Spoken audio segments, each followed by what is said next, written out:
Hello everyone, আসসালামু আলাইকুম। সবাইকে আমন্ত্রণ জানাচ্ছি সানজিদা অ্যান্ড সাইফান ওয়ার্ল্ডে। পায়েসের রেসিপি নিয়ে আজকে সবার সামনে হাজির হলাম শুক্রবারে স্পেশাল রেসিপি হিসাবে। শুক্রবারে আমরা সবাই একটু রিচ ফুড খেতে পছন্দ করি, একটু হালকা পাতলা মিষ্টি খেতে পছন্দ করি, তাদের জন্যই আজকে আমার এই রেসিপি। তো চলুন দেখে নেওয়া যাক উপকরণগুলো। প্রথম উপকরণই হচ্ছে গরুর খাঁটি দুধ নিতে হবে 2 কেজি, প্যাকেট গুঁড়ো দুধ 4 টেবিল চামচ, কুসুম গরম পানিতে গোলানো 2 কাপ, চিনি গুঁড়া সুগন্ধি পোলার চাল নিয়েছি হাফ কাপ, চিনি 5 কাপ স্বাদ অনুযায়ী, এলাচ দারচিনি এবং তেজপাতা পরিমাণ মতো, কেওড়া জল হাফ চা চামচ, কিশমিশ কাঠবাদাম এবং কাজু বাদাম 1 টেবিল চামচ কুচি করে নেওয়া, খাঁটি গাওয়া ঘি 1 চা চামচ। তো প্রথমে আমি এখানে রান্নার জন্য দুধ নিয়ে নিলাম। দেখুন খাঁটি দুধের কিন্তু দেওয়ার সাথে সাথে উপরে একটা হলুদ সর পড়ে যায়। তো এই দুধটি আমি গ্রাম থেকে নিয়ে এসেছিলাম, সেটা দিয়ে আজকে আপনাদের পায়েস রান্না করে দেখাচ্ছি। পায়েস রান্নার জন্য যে কাজটি আগে প্রথমে করতে হবে, দুধটুকু খুব ভালো মতো জাল দিতে হবে। দেখুন এর ফাঁকে আমি গুঁড়ো দুধ গুলিয়ে আমি আলাদা একটি পাত্রে নিয়ে পরিমাণ মতো পানি দিয়ে সেটাও একটু গরম করে নিচ্ছি, কুসুম গরম করে নিতে হবে। এই পর্যায়ে আমি দুধ ফোটানোর এই পর্যায়ে আমি গরম মশলাগুলো দিয়ে দিলাম। এখানে এলাচ দারচিনি এবং তেজপাতায় যাবে, আর কোনো গরম মশলা এখানে আমি দিচ্ছি না। তো আমি এখানে 3টে এলাচ দিলাম, দুই টুকরো দারচিনি দিলাম এবং 2 টুকরো তেজপাতা এবং দারচিনি দিলাম। তো সেক্ষেত্রে এখন দুধটাকে ভালোভাবে নেড়ে চেড়ে আমাকে জাল দিতে হবে। দুধটা ভালোভাবে এভাবেই নাড়তে হবে যাতে দুধের প্রথম অবস্থায় তলা লেগে না যায়। অনেক সময় দেখা যায় দুধে তলা লেগে যায়, সেক্ষেত্রে দেখা যায় পুড়ে যাওয়ার সম্ভাবনা থাকে। তাই একটু নেড়ে চেড়ে দুধটাকে বলক আনতে হবে। এবং এই পর্যায়ে আমি সামান্য একটু লবণ ছিটা দিয়ে নিলাম। মিষ্টি জিনিসে একটু লবণ দিলে ভালো লাগে, ব্যালেন্স থাকে চিনির।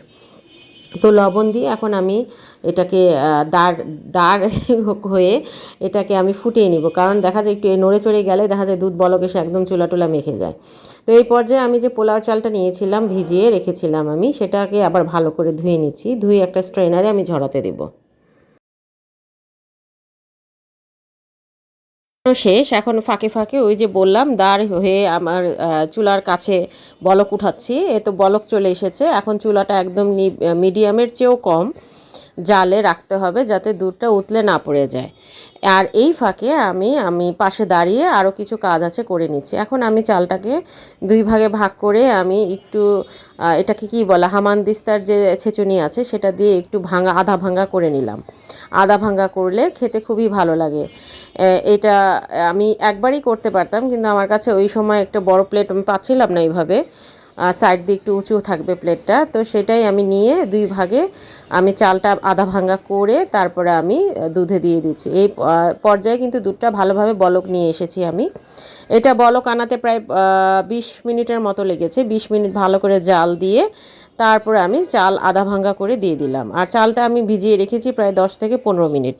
তো 10-15 মিনিট চাল ভিজালেই হবে, এর বেশি লাগবে না। জাস্ট চালটা ভিজালে হয় কি সফট হয়, আরও ভেঙে দেখা যাচ্ছে যে দুধের সাথে খুব ময়েস্ট হয়ে যায়।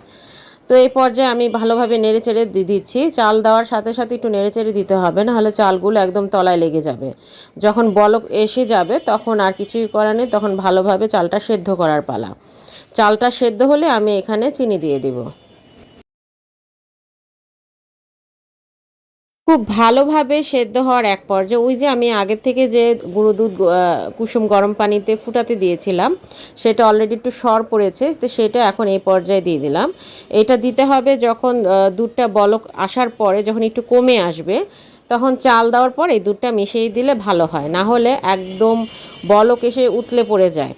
তো একটু ঘন হলেই ওই সময় গুঁড়ো দুধটা দেওয়া ভালো। আর চেষ্টা করবেন পায়েসের এই জাতীয় খাবারে গুঁড়ো দুধটা দিলে হয় কি পায়েসটা খুব সুন্দর ঘন হয় এবং একদম ক্রিমিনেস আসে। তো এই পর্যায়ে আমি দিয়ে দিচ্ছি চিনি। আমার প্রায় চালটা ফুটে এসেছে, সেদ্ধ হয়ে এসেছে। এর থেকে বেশি সেদ্ধর দরকার নেই। চালটা সেদ্ধ হইতে খুব বেশি না, 10 মিনিটের মতো টাইম লেগেছে, 10 থেকে 15 মিনিট, এটা চাল বুঝে। তো চিনি গুঁড়া চাল দিয়েছি, যেহেতু এখানে নতুন চাল প্রাণের চাল দিয়েছি আমি, সেক্ষেত্রে এখানে 10-15 মিনিটের মতোই লাগিয়েছে সিদ্ধ হতে। তো চাল সিদ্ধ হওয়ার পরে চিনি দেওয়ার এক পর্যায়ে আমি আস্ত গরম মশলাগুলো উঠিয়ে নিচ্ছি, কারণ মিষ্টি জাতীয় খাবারে আস্ত গরম মশলা দাঁতে পড়ে এবং দাঁতে পড়লে সেই মিষ্টির মিষ্টতা থাকে না, তিতাও লাগে। তাই চেষ্টা করি হালুয়া বা পায়েস এই জাতীয় রান্নায় আমি আস্ত গরম মশলা জাল দেওয়ার পরে উঠিয়ে ফেলতে, এতে করে পায়েসটা খেতে খুবই ভালো লাগে। তো তো চিনি যার পরিমাণ মতো দিবেন, মিষ্টি বুঝে, যে মিষ্টি কম খান সে মিষ্টি কম দিবেন, যে বেশি খান সে বেশি দিবেন, এই বুঝে আপনার চিনিটা দিতে হবে। এখন আর কিছু করার নেই, যেহেতু চিনি দেওয়া হয়ে গেছে, চাল দেওয়া হয়ে গিয়েছে, দুধ ঘন হয়ে এসছে, এখন নাড়াচাড়া করতে হবে। চিনি দেওয়ার পর একটু নাড়াচাড়া করতে হবে চিনিটা গলে আসা পর্যন্ত। তো চিনিটা গলে আসলে তখন ওই পর্যায়ে চুলার জালটা মিডিয়ামে রাখতে হবে, তখন আর বলক আসার সম্ভাবনা নেই, কারণ চিনি দেওয়া হলে বেসিক্যালি দুধটা কম ফুটে উঠে এবং বলক কম আসে, সেক্ষেত্রে একটু বুদবুদ হলেই যথেষ্ট। এক্ষেত্রে আমি একটি ডাল ঘুটনি দিয়ে বাকি চালটুকু একটু আরও আধা ভাঙ্গা করে দিলাম। এটা আমি করি সবসময় পায়েসে, এটা করলে আমার চালের সাথে দুধটা একদম মাখামাখে, একদম ঘন, একদম গায়ে গায়ে আসে, এটা দেখতেও ভালো লাগে, খেতেও কিন্তু ভালো লাগে। আস্তে আস্তে চাল বড় বড় দানা খেতে কিন্তু ভালো লাগে না। তো হামানদিস্তার সাহায্যে আমি আধা গুঁড়ো করে নিয়েছি এবং এখন যেটা করলাম এটা কিন্তু সেদ্ধ হওয়ার পরে। তো আমি টেস্ট করে দেখলাম আমার একটু চিনি কম লাগছিল, আমি আরেকটু চিনি দিয়ে নিলাম এখানে আমার পরিমাণ বুঝে। তো আপনারা আপনাদের পরিমাণ বুঝে দিয়ে নেবেন। তো আমি এই পর্যায়ে জাস্ট এটা নাড়াচাড়া করতে থাকবো যাতে দুধটা ঘন অবস্থায় নিচে তলানি না লেগে যায়, আবার চালটা যেন দলা পেকে না যায়, কারণ চিনি দেওয়ার পরে যদি আপনি নাড়াচাড়া না করে দেন চালটা কিন্তু দলা পাকিয়ে এক জায়গায় জমাট হয়ে থাকবে। তো চেষ্টা করি সবসময় হাতলের সাহায্যে খুব ভালোভাবে নেড়েচেড়ে দিতে, এবং নাড়াচাড়া দিতে দিতে যখন দেখবেন যে খুন্তিতে একদম চাল লেগে আছে বা পড়ছে না সহজে, সেই পর্যায়ে বুঝবেন কিন্তু আপনার পায়েসটা হয়ে গিয়েছে। তো আমার পায়েসটা প্রায় শেষ পর্যায়ে, এখন আমি একটু সামান্য একটু শাহি ভাব আনার জন্য কেওড়া জল দিয়ে নিচ্ছি, এটা অপশনাল, এটা চাইলে আপনারা দিতেও পারেন নাও দিতে পারেন, একটু স্মেল যদি চান বিয়ে বাড়ি একটু পায়েসের স্মেল, সেক্ষেত্রে এটা দিতে পারেন।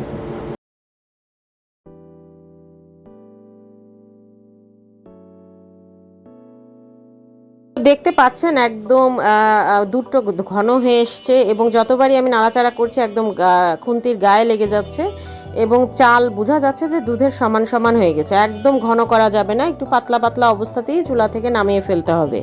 একদম ঘন অবস্থায় নামালে কিন্তু একদম শক্ত হয়ে যাবে, সেটা আসলে পায়েস থাকবে না, সেটা হয়ে যাবে ক্ষীর। তো সেক্ষেত্রে একটু পাতলা অবস্থায় নামাবেন যাতে করে বাড়ার পরে সেটা একটু ঘন হয়ে আসে, দইয়ের মতো উপরে সর লেগে যায়। এই দেখুন আমার কিন্তু বলক আস্তে আস্তে সরের মতো পড়ে যাচ্ছে, তার মানে এটা আমার হয়ে গিয়েছে। এখন আমি যেটা করব সেটা হচ্ছে আমি আলাদা আলাদা ছোট ছোট পাত্রে এটাকে বেড়ে নিব। এটাকে বেড়ে নিলে হয় কি যে দইয়ের মতো এটা বসে যায়, জমাট বাঁধে, এবং আপনি যখন খাবেন এটা এক্সট্রা কোনো পানি ছাড়বে না। আপনি যদি একটা বাটিতে বেড়ে বারবার নিয়ে নিয়ে খান তাহলে সেক্ষেত্রে কিন্তু পায়েসে পানিটা মানে ফ্রিজে রাখার কারণে পানিটা চলে আসে। আমি যেটা করব সেটা হচ্ছে এখানে আমি দু ধরনের কিশমিশ নিয়ে নিয়েছি, একটা হচ্ছে সাদা কিশমিশ মানে হলুদ কিশমিশ, আর একটা হচ্ছে কালো কিশমিশ, আর কাজু বাদাম কাঠবাদাম। তো সেগুলো একদম সব সাইজ করে নিয়েছি, কিশমিশগুলো আস্ত অবস্থায় রেখেছি, আর বাদামগুলো আমি কুচি করে নিয়েছি। এগুলো এখন প্রত্যেকটা বাটিতে সুন্দর করে আমি সাজিয়ে দিচ্ছি, এবং এইভাবে আমি কিছুক্ষণ ঠান্ডা হতে দিয়ে তারপরে নর্মাল হলে আমি ফ্রিজের টেম্পারেচারে রেখে দিব প্রায় 2 ঘন্টা। 2 ঘন্টা পর একদম ঠান্ডা ঠান্ডা খেতে কিন্তু এটা অসাধারণ লাগবে। আর গরম অবস্থায় এক ধরনের স্বাদ, কিন্তু ঠান্ডা অবস্থায় আরেক ধরনের স্বাদ। শীতের সময় একটু গরম গরম খেতেই ভালো লাগে আমাদের। তো কেমন হলো আমার পায়েস রান্না অবশ্যই আপনাদের কাছে আশা করব কমেন্ট ভালো হলে ভালো, কোনো উপদেশ দেওয়া থাকলে অবশ্যই দিবেন, আশা করছি নিরাশ হবেন না। পাশাপাশি জানাবেন কী ধরনের রেসিপি আপনারা চান, আমি চেষ্টা করব সেই ধরনের রেসিপি আপনাদের সামনে নিয়ে আসতে। ভালো থাকবেন সবাই, আমাদের জন্য দোয়া করবেন, লাইক সাবস্ক্রাইব এবং শেয়ার করবেন। আসসালামু আলাইকুম সবাইকে।